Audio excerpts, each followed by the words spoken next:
Next question क्या बोलता है कि मेरे पास for the equilibrium of body on a inclined plane of inclination कितना है 45 degree, the coefficient of static friction will be. Question में ये बोल रहा है कि एक इंक्लाइंड प्लेन है जिसका इंक्लाइनेशन ऑफ कितना है मेरे पास 45 डिग्री है, तो उस पे एक बॉडी है इस तरह से रखी हुई है। For the equilibrium of body of inclination of plane, inclination of कितना है 45 डिग्री, तो the coefficient of static friction will be, तो कोफिशिएंट ऑफ स्टैटिक फ्रिक्शन की वैल्यू कितनी होगी, greater than 1, less than 1, 0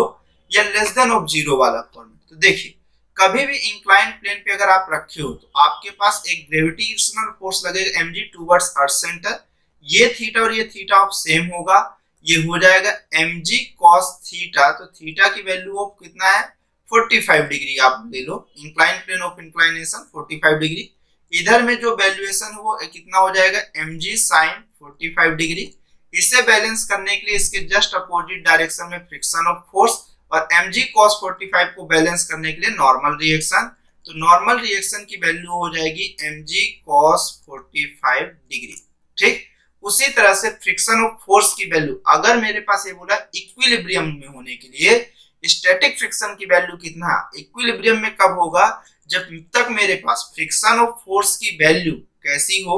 maximum friction की वैल्यू ऑफ मेरे पास कैसी हो, सॉरी ये उल्टा हो गया,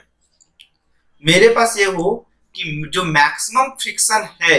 अप्लाइड ऑफ फोर्स की वैल्यू हमेशा उससे कैसी हो, कम हो, अप्लाइड ऑफ फोर्स की वैल्यू उससे कम या तो इक्वल हो। तो मैं मैक्सिमम के केसेस में देखूं तो F की वैल्यू ऑफ मेरे पास किसके इक्वल हो जानी चाहिए, Fs मैक्स के इक्वल हो जानी चाहिए। F की वैल्यू ऑफ यहाँ पे कौन सा है mg sin 45 डिग्री, और इसी के इक्वल हो जाना चाहिए फ्रिक्शन ऑफ फोर्सेस जिसकी वैल्यू ऑफ म्यू इनटू कितना है n, तो ये कितना हो गया mg sin 45 डिग्री और ये कोफिशिएंट ऑफ फ्रिक्शन म्यू, और ये कितना हो गया mg cos 45 degree, m cancel, g और g कैंसिल। ठीक है, तो कोफिशिएंट ऑफ फ्रिक्शन की वैल्यू ये sin 45 ऑफ डिग्री इधर आएगा